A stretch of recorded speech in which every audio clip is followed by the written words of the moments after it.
Hi guys. I hope you guys are doing well. Today's video is about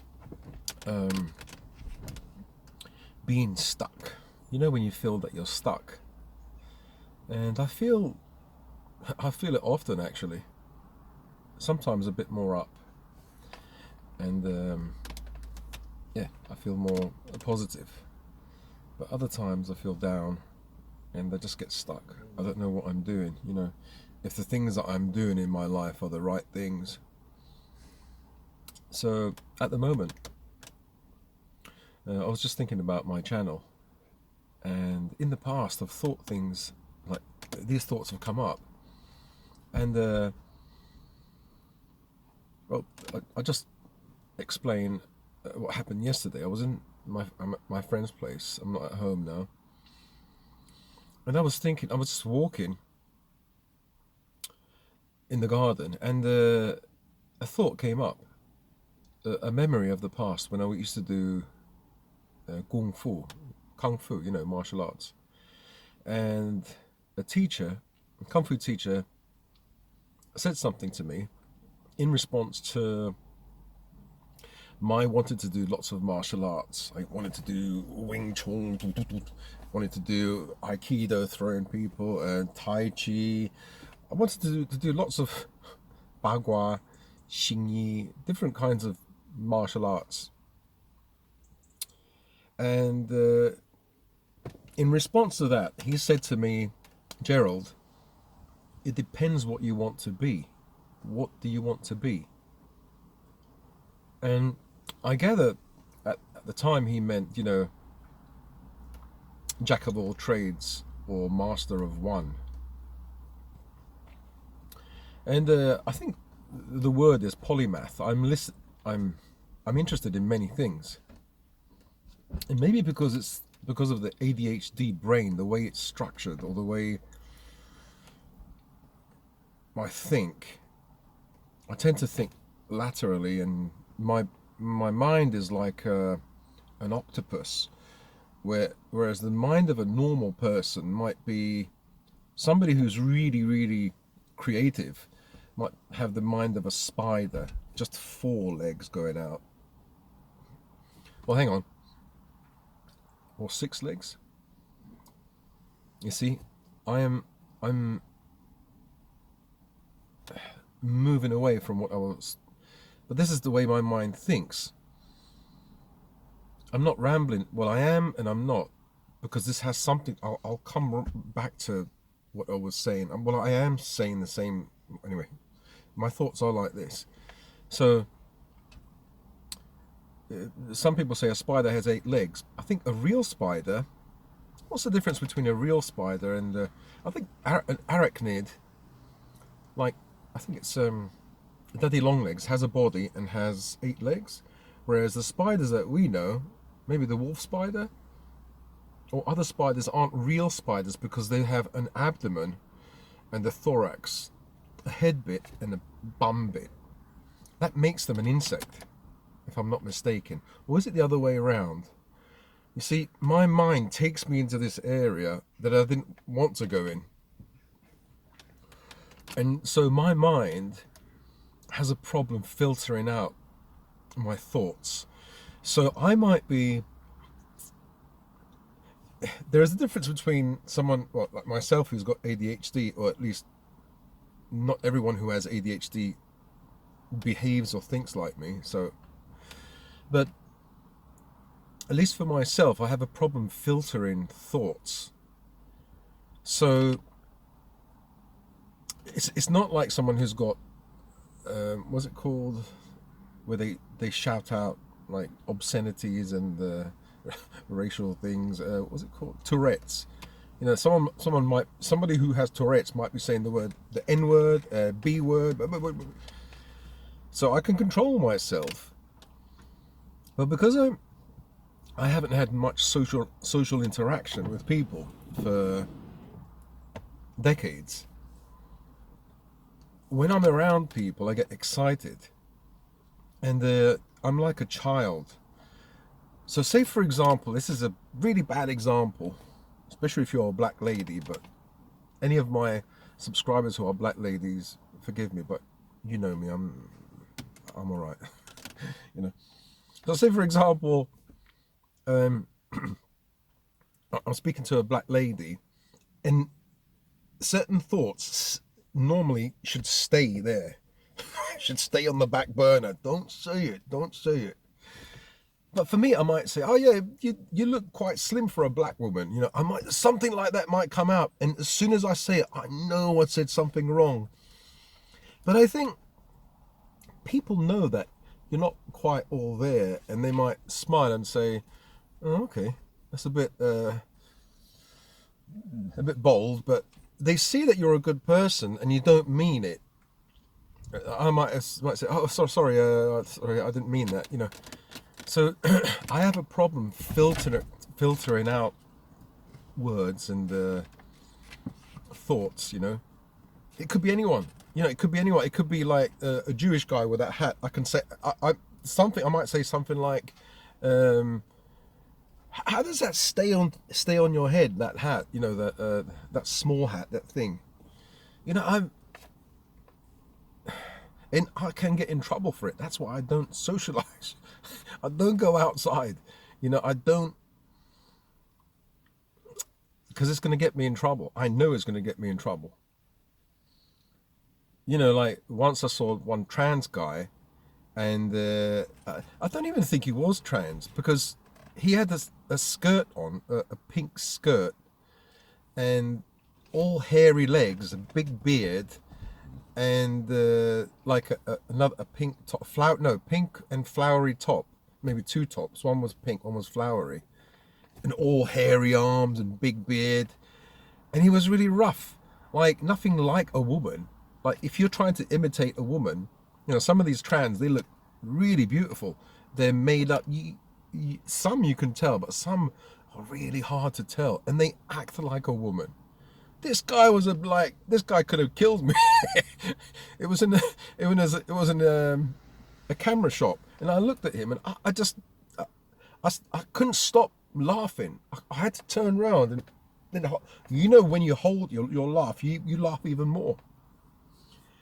So that guy could have killed. If he saw that I was laughing at him, you know, I was bending down, like imitate, like as if I'm looking for something on, you know. I just, my stomach was hurting. I couldn't control myself. And you know, like when you can't control yourself, face was red. I had to hold myself, and I tell you, I was sweating. I couldn't wait for the guy to leave. He had an argument with you know, he just wanted trouble. But why can't I control myself?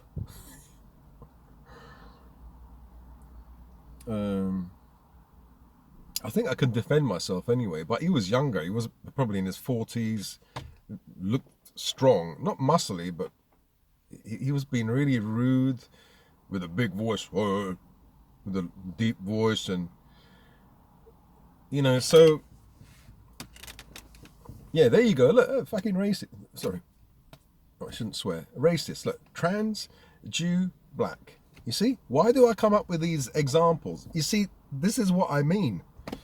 Like, people outside will be thinking, this guy's really racist, sexist, he's everything. But I don't think I am. I really don't think I am.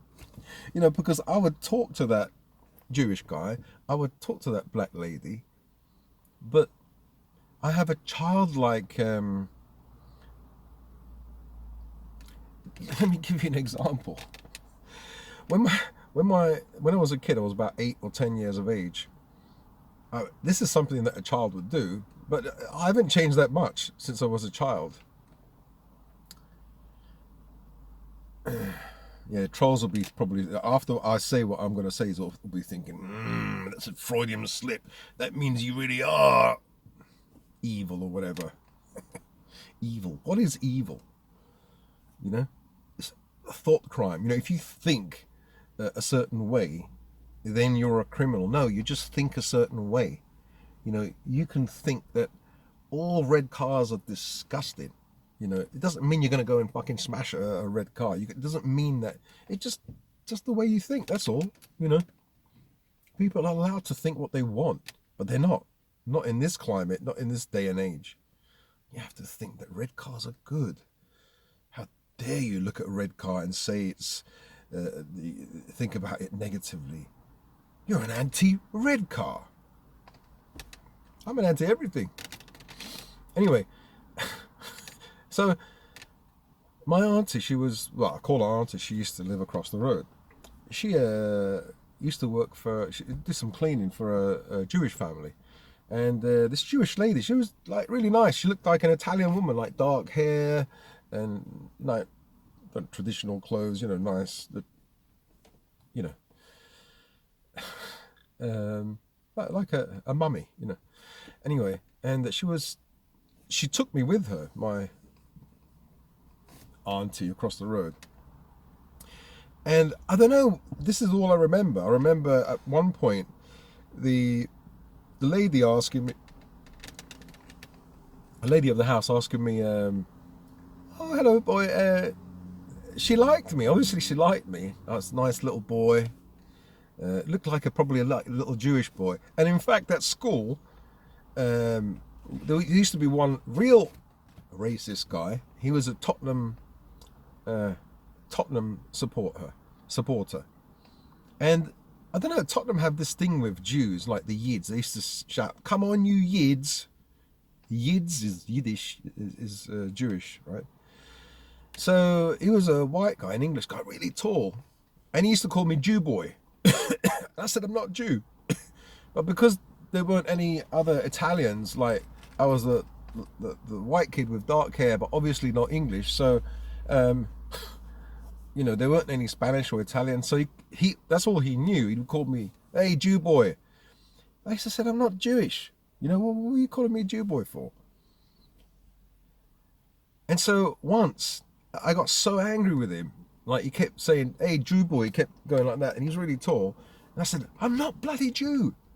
Because of that, one Jewish teacher, Miss Schneider, I don't know what her name was. Who did she used to look like? Like Barbara Streisand, like a nice looking woman.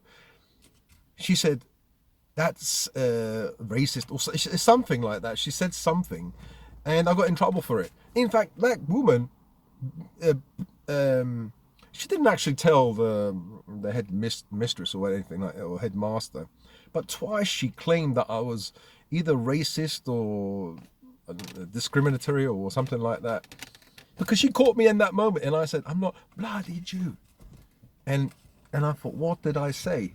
It's a bad word, but I didn't know anything about Jew or black or trans or gay. Nothing. You're a child. You don't. But I just got angry and said that word, and she happened to be Jewish.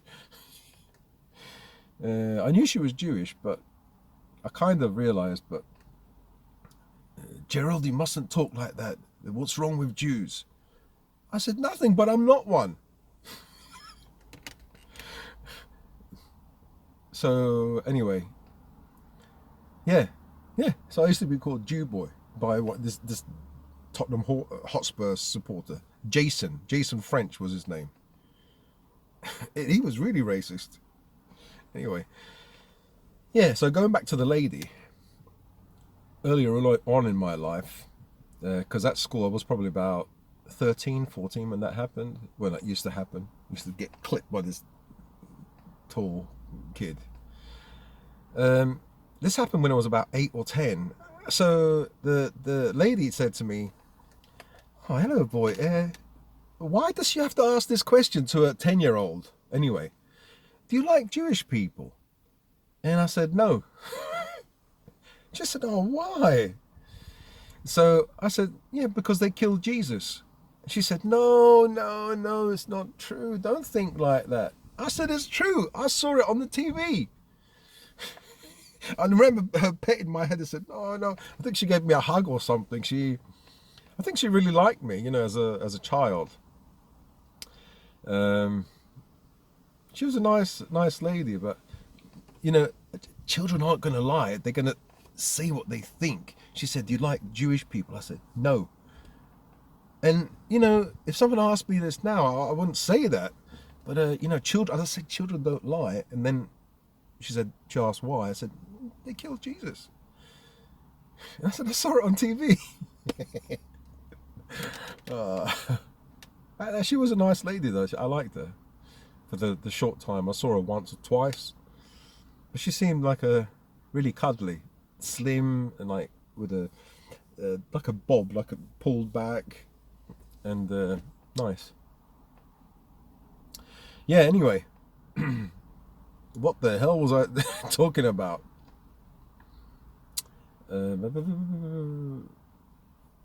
Yeah, about being stuck. You know, sometimes I feel stuck and I don't know what to do, and this is one of those moments. I suppose I saw my subscribers now they're going down. So my subscribers are hemorrhaging. I know some troll is going to say, it couldn't happen to a better person. Yeah, well, so I saw another channel, one guy who's like our age, well, my age, 60. I'm not 60 yet. And he gave me some advice. He's quite successful, and he was doing what I do, you know, just throwing throwing stuff at the wall and seeing what sticks. The only problem with that is if you throw different things on the wall and something sticks, you better like that thing that sticks, because you're going to be focusing on that and creating videos in that. I mean, you upload different kinds of videos. Say one video is about I don't know, health. Another video is about the dogs. Another video is about the divorce. And let's say the divorce video gets traction, loads of views. You know, YouTube sends you some love, and then, you know, it becomes viral. You get 150,000 views. So you're kind of forced into making those kind of videos for the algorithm or the audience. And what if you don't want to, say for example, a video on my divorce goes viral? You know, I don't want to have to make videos on divorce all the time, because it's quite negative. And the same thing, if I make a video about the dogs and it goes viral, I have to focus on making videos just about the dogs. And so that's what this guy was saying. He was saying you have to like try and focus on one thing, but my mind isn't like that. As I said, my mind is like an octopus. It's got 8 legs going everywhere. So the example of the spider was wrong. Let's say, what's got 2? So I'm not like a human being that has 2 arms, 2 legs. I'm like an octopus with 8 legs. My thoughts go everywhere. I can't confine myself into one area. What's that called? Polymath, or, you know, something. I'm interested in so many things. So I don't know. Is that a good thing? As I was saying before. So the thoughts I get these thoughts, you know, as I was in the garden, of what this teacher said many years ago. It depends, Gerald, what you want to be, or what you want to do. What do you want to be? And so in the past, I've gotten other thoughts, especially when I've had YouTube channels, when I was shredding the toys, when I had this channel and I was doing videos about the dogs, and then doing videos about divorce. Something from the recesses of my mind, or somewhere outside, I don't know, says to me, were you put on this earth for this? Were you born to shred toys? Is this what you were born for? You know, were you born to make videos about your dogs? invariably the answer is no. But then I would say no for everything. Apart from, that thing about immortality, life extension, things like that, biohacking. Yeah, that really interests me, like personally. But would I be able to make a channel about it? And should I make a channel about something that I'm really interested in? Because I don't know. When I was 17,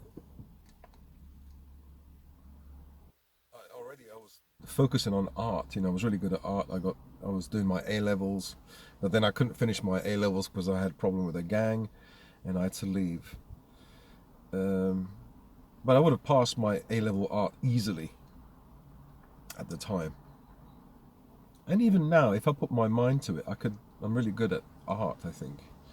Painting, drawing. If I put my mind to it, I could do it. It's something that comes naturally for me. And maybe with a bit of, I have a natural talent, but with a bit of training, maybe I can be really good. But anyway, so I have a natural talent there.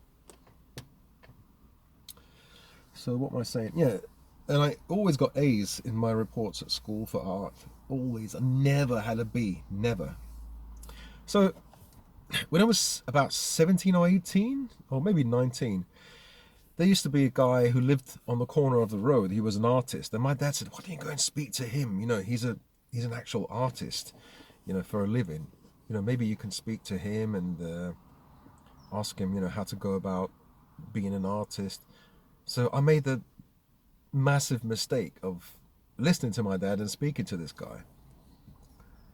And he said, "No, don't ever become a painter or the person who draws, an artist like myself, because only dead artists make money. You'll never be rich." And that completely deflated me. It's like a seed. That seed started to germinate. Someone just pissed on it. And I just, from then on, I didn't want to do anything to do with art. And then I thought about it. I thought, yeah, I like painting and drawing, but then going to college, going to school and then studying about the history of art, that's boring. It completely bores me. When I used to go to is it the Tate or the National Gallery in London, just so bored looking at these paintings and just like almost falling asleep. I just like the act of doing it, like the act of creating something and bringing something original from inside myself onto a piece of paper, but not, I don't want to see other people's work. I don't want to know about the history. And so you have to do all these things in order to be qualified. And then he said that only dead artists ever make money. And so I completely destroyed my dream. So what was I going to say? What was the point of that? So going back to, sorry, this must be painful to watch, but this is the way my mind is. I have no structure, and sometimes it's okay to ramble as long as you can get back to the main. I'm trying to get back to the main, not argument, the main subject. So I suppose what I'm trying to say is I find it difficult to focus on one thing,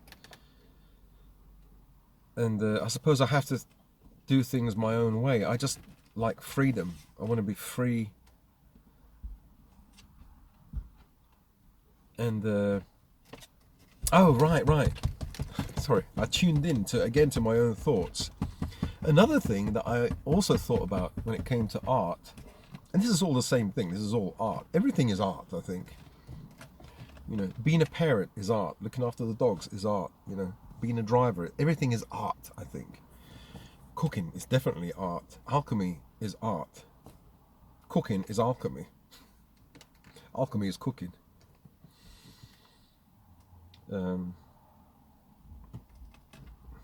As the ancient alchemist said, it's a woman's work and child's play, cooking and alchemy. Kind of the same thing. Well, what the hell am I talking about now? How long? Oh, 30 minutes. This is going to cut off and go into another video. That's why I have to stitch it in post-production. I can't just directly upload because of this silly camera. It can't do anything over 30 minutes. It creates another video, and so I have to either upload it a few minutes later and then people see two videos, or I stitch them together post-production on Filmora, on the editing software. Well, anyway, whatever. So I thought about this. I thought I'd like to do art for, how do you say, art's sake, as an expression of me. But if I have to study the history, if I have to go to galleries, or even if I have to do it as a job, as a career, it would lose the it would lose its art. It loses its freedom and fluidity. So this is the same thing. So if I'm interested in biohacking, life extension, alchemy and stuff like that, but if I create videos and do it as a business, because that's what you do, you sell your videos, there's a different reason behind it. There's a different energy. And so how do I say? So as I said, it's like art. If you paint and draw for yourself, there's no pressure there, and so you can express yourself really differently. And if you mess up, you mess up. That's okay. You're free to mess up. But if you're paid to do that job, then you have to do it right. There's a different energy. There's more pressure. There's more stress, and you have a different end result. The same thing with, doing YouTube videos, I suppose. And so if I focused on something that I was really interested in, it would change the vibe, because I'd have to do it. I have to do it because I need to make ends meet. That's what everyone does. I know, but I'm not everyone. I don't think like that. Oh, I got a comment by Doubting Thomas, I think. I don't know if he's a subscriber or a viewer.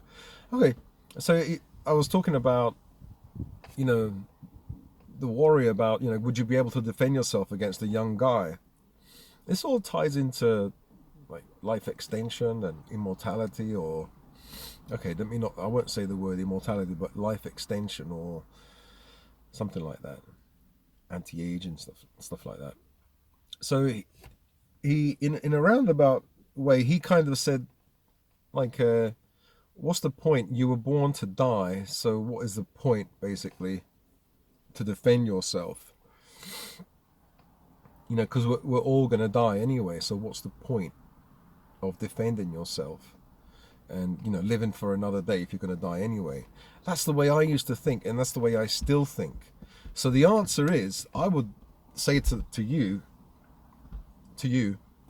I totally agree. I know where you're coming from. But I would send it back to you and say, the next time you cross the road, don't look either way, because you're going to die anyway. There you go. There's your answer. Put your money where your mouth is. And I understand totally what you're saying. What's the point of anything? Life is meaningless. I know. Believe me, I know. And I've actually cried about this. I've had deep depression about this. So I know. So what do? You live your life trying to solve that puzzle. You can't solve it. Well,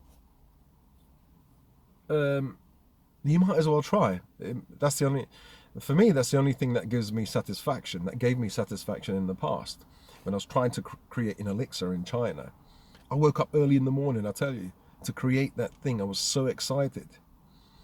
It later poisoned me, and I got in trouble. That's because I didn't know what I was doing. But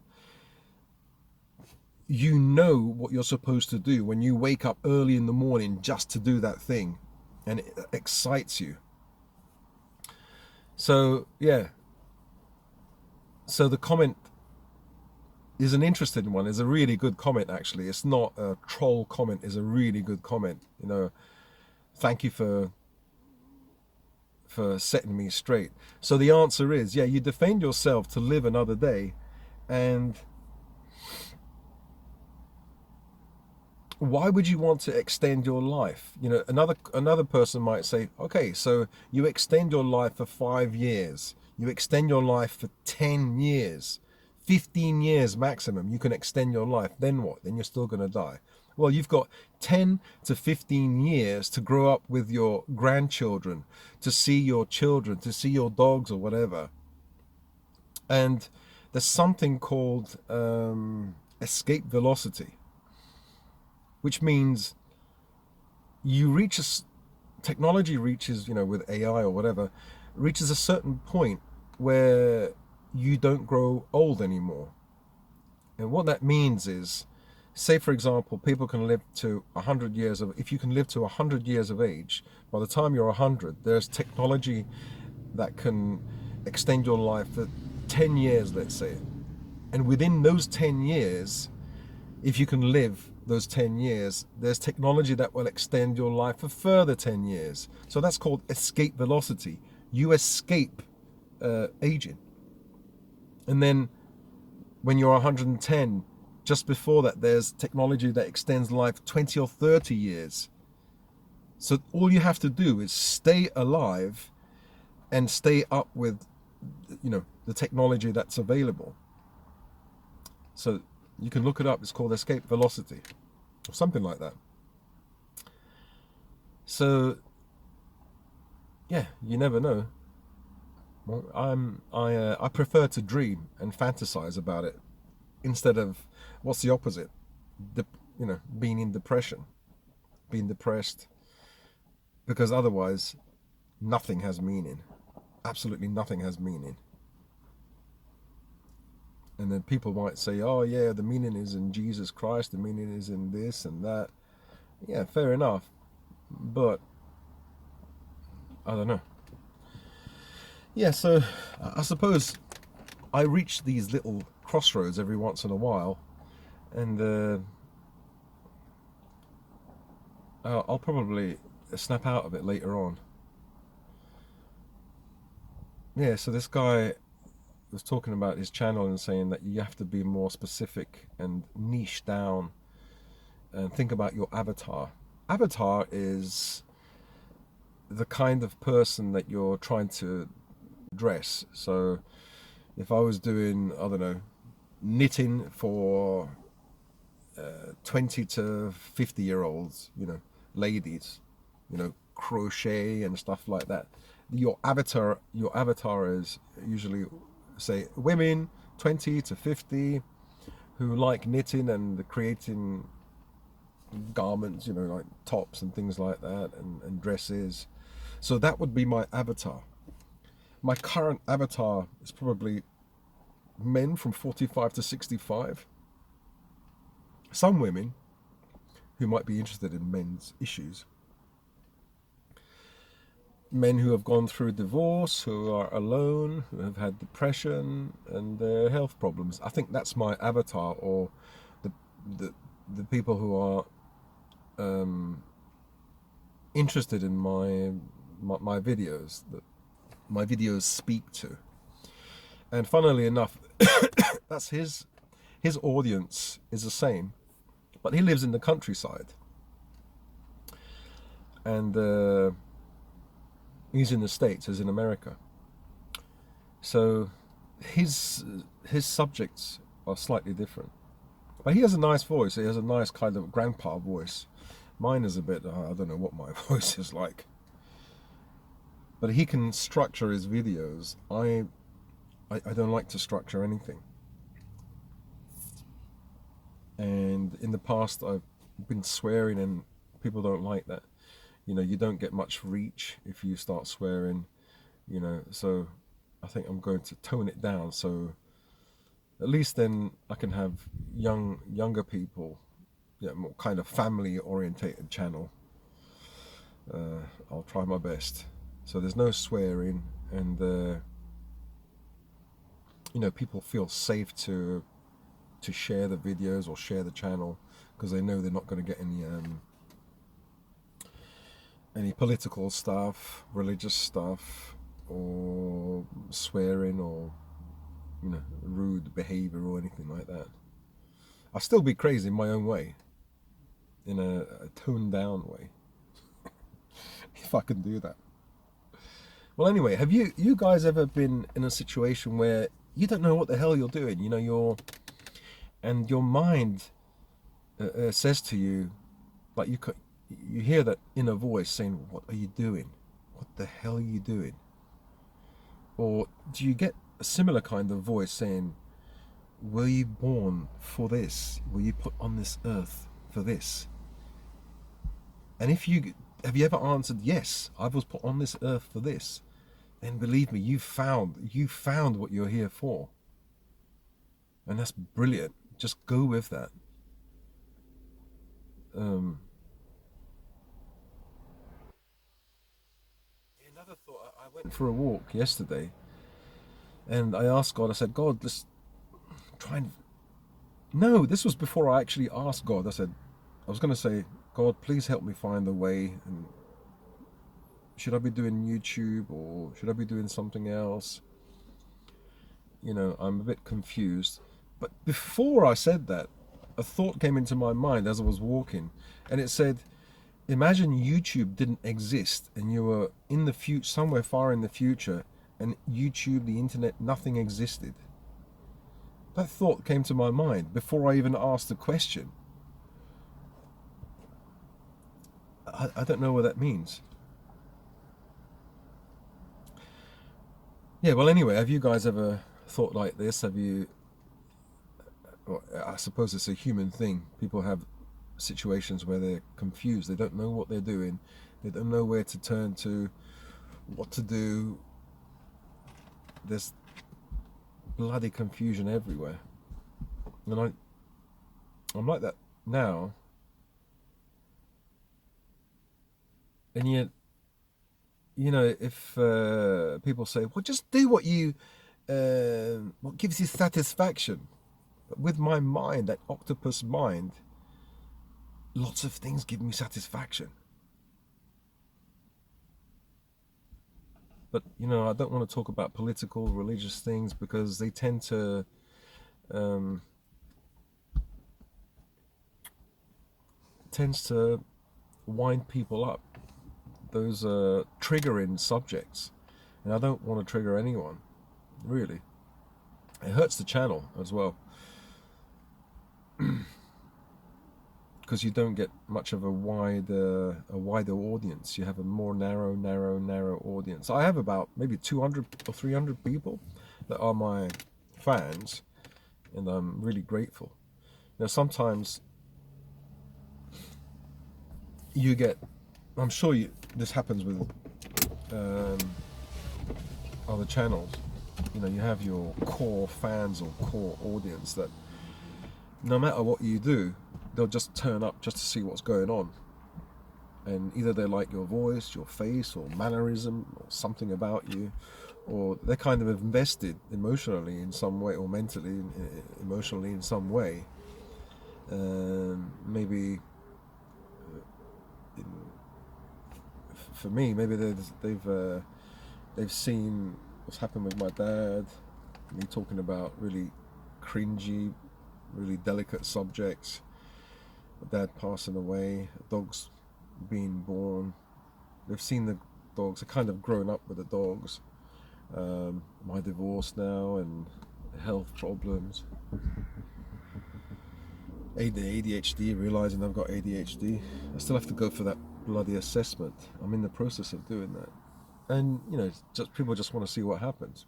I'm like that with some channels. Like even though I don't agree with, like, there's one channel who he's a vegan. He used to be a carnivore, and I just love his channel. I love his voice. I'm addicted to his voice and his mannerisms. you become addicted to one person, a channel, you know. And I suppose I'm lucky I have a core audience of a few hundred, but my subscribers are going down. They're hemorrhaging because I've put videos of music recently. I put a video of like an ASMR video of me feeding my dogs. It's a really quiet video. All right, we're going to go inside in a bit. But those videos take a lot of work. They may be relaxing for others, but not for me, because I have to create it. Because you need cameras from different angles, taking different shots, and then you have to move the camera whilst you're doing these things. And then post-production, you have to stitch them all together. It takes a lot. Whereas this video takes a lot of talking, but then as soon as I finish, I might have to stitch just one to the other, and that's it. I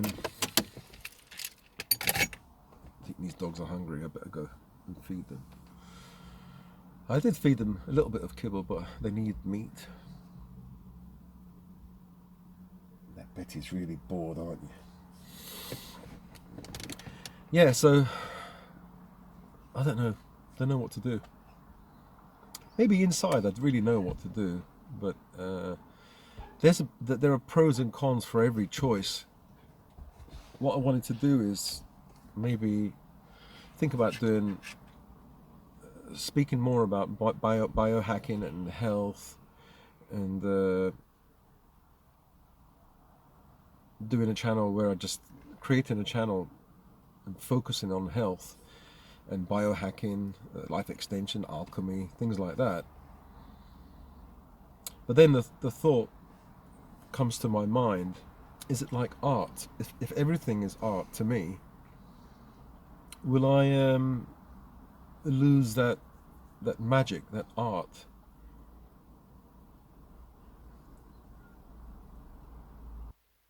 At the moment I'm really interested in it, but if it becomes a work, a job, a chore, will it lose its spark?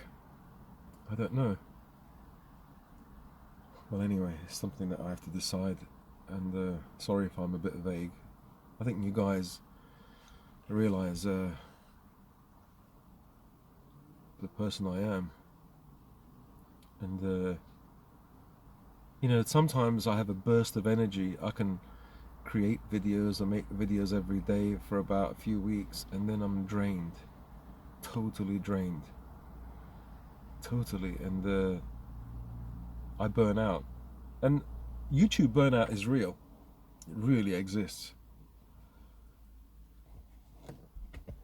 If I had the money, I had a team of people editing for me, thinking about what subject matter to talk about. Because you've got people like that. They've got a whole team around them to help them.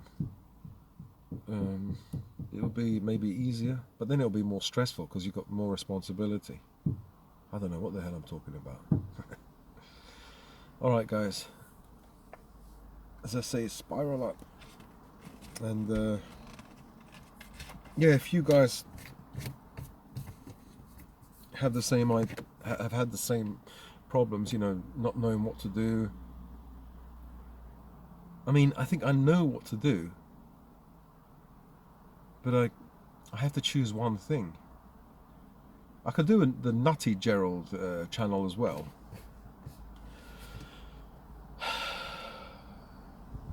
I don't know, for a kind of artistic expression. You know, the funny video that I made about the tractors.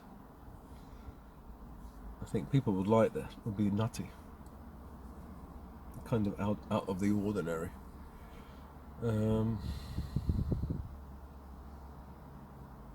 Yeah, let me know what you guys think. And I won't be replying. Alright, speak to you guys later. Bye.